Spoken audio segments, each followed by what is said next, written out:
YouTube channel में फिर से आपका स्वागत है। आइए देखते हैं शिक्षा रोजगार से जुड़ी बड़ी खबरों को लेकर उपस्थित हूँ। शिक्षा रोजगार से जुड़ी खबरों के लिए मेरे चैनल को सब्सक्राइब कीजिए, लाइक कीजिए, कमेंट कीजिए, शेयर कीजिए।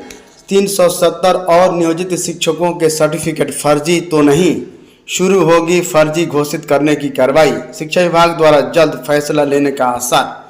यहाँ लिखा हुआ राजकर्मी बनने के लिए सक्षमता परीक्षा में शामिल नियोजित शिक्षकों में से तकरीबन 370 और नियोजित शिक्षकों के सर्टिफिकेट कहीं फर्जी तो नहीं। यह सवाल इसलिए उठ खड़ा हुआ है कि संबंधित 370 नियोजित शिक्षक दूसरी बार मौका दिए जाने के बाद भी शिक्षा विभाग की जांच कमेटी के समक्ष हाजिर नहीं हुए। इससे इन नियोजित शिक्षकों को शिक्षा विभाग द्वारा फर्जी घोषित किए जाने के आसार बढ़ गए हैं। आपको याद दिला दूं कि सक्षमता परीक्षा में शामिल नियोजित शिक्षकों में से 1,01,051 नियोजित शिक्षक बीटीईटी, सीटीईटी, एसटीईटी के रोल नंबर के अनुसार डुप्लीकेट के रूप में चिन्हित किए गए थे। ऐसे में 1,151 नियोजित शिक्षक भौतिक सत्यापन के लिए शिक्षा विभाग में तलब किए गए थे। भौतिक सत्यापन के लिए शिक्षा विभाग ने बताया शेड्यूल बनाया था।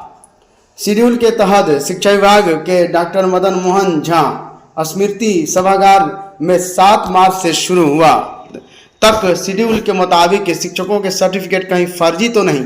यह आशंका इस बात को लेकर उठ खड़ा हुआ है कि भौतिक सत्यापन में नहीं आने वाले नियोजित शिक्षकों द्वारा उनमें शामिल नहीं होने को लेकर किसी प्रकार की सूचना भी नहीं दी गई। बावजूद संबंधित 420 नियोजित शिक्षकों को शिक्षा विभाग के अंतिम अवसर के रूप में एक और मौका दिया। इस निर्देश के साथ देने का ये फैसला किया कि इस बार जांच कमेटी के समक्ष हाजिर नहीं होने वाले नियोजित शिक्षकों को फर्जी घोषित करने का निर्णय लिया जा सकता है। इन 420 नियोजित शिक्षकों के लिए शिक्षा विभाग ने शेड्यूल तय किया। उस शेड्यूल के तहत शिक्षा विभाग के डॉक्टर मदन मोहन झा स्मृति सभागार में एक बार फिर 10 अप्रैल से 15 अप्रैल तक जांच कमेटी बैठी, लेकिन 420 नियोजित शिक्षकों में से तकरीबन 45 से 50 नियोजित शिक्षक ही जांच कमेटी के समक्ष हाजिर हुए। अगर जांच कमेटी के समक्ष हाजिर होने वाले नियोजित शिक्षकों की संख्या 50 ही मान ले तो तकरीबन 370 नियोजित शिक्षक दूसरी बार भी जांच कमेटी के समक्ष हाजिर नहीं हुए।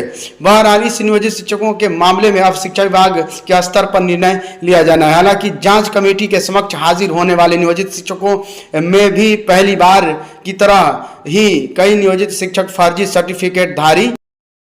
पाठक का जमाना है, शिक्षकों पर कठोर कार्रवाई की जा रही है। शो कोज का जवाब नहीं देने के आरोप में 94 हेड मास्टरों के वेतन BSSTET परीक्षा की उत्तर कुंजी पर 20 तक दर्ज कराया आपत्ति।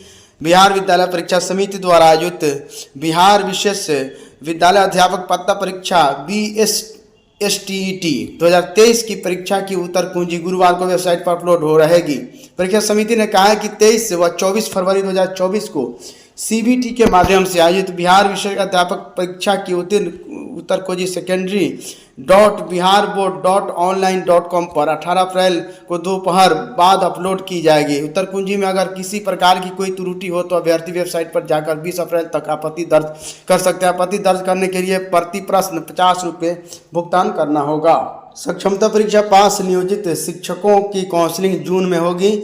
1,87,000 ने पास की है सक्षमता परीक्षा। सक्षमता परीक्षा उत्तीर्ण नियोजित शिक्षकों की काउंसलिंग अब जून में ही हो सकेगा। काउंसलिंग के बाद ही इन शिक्षकों को उनके आवंटित जिले में स्कूल पदस्थापन होगा। लोकसभा चुनाव को लेकर लागू आचार संहिता को लेकर काउंसलिंग कराने का मामला रुक गया है। सक्षमता परीक्षा उत्तीर्ण 1,87,000 शिक्षकों की काउंसलिंग होना है। शिक्षा विभाग ने काउंसलिंग के लिए निर्वाचन आयोग से अनुमति मांगी थी, पर आयोग की ओर से अभी आचार संहिता का हवाला दिया गया है, यानी अनुमति नहीं मिली बीच में काउंसलिंग कराने की। विभाग के पदाधिकारी बताते हैं कि चुनाव रिजल्ट के बाद आचार संहिता खत्म हो जाएगा, इसके बाद काउंसलिंग की जाएगी। नियोजित शिक्षकों को आवंटित जिले में स्कूलों में पदस्थापित करने को लेकर सभी जिलों से विषयवार रिक्ति भी मांगी गई है। राज्य में शहरों और ग्रामीण क्षेत्रों के स्कूलों की सूची की एंट्री चरणवार 22 अप्रैल तक। थैंक यू फ्रेंड्स, फिर मिलते हैं नए वीडियो के साथ। शिक्षा रोजगार से जुड़ी खबरों के लिए मेरे चैनल को सब्सक्राइब कीजिए, लाइक कीजिए, कमेंट कीजिए, शेयर कीजिए।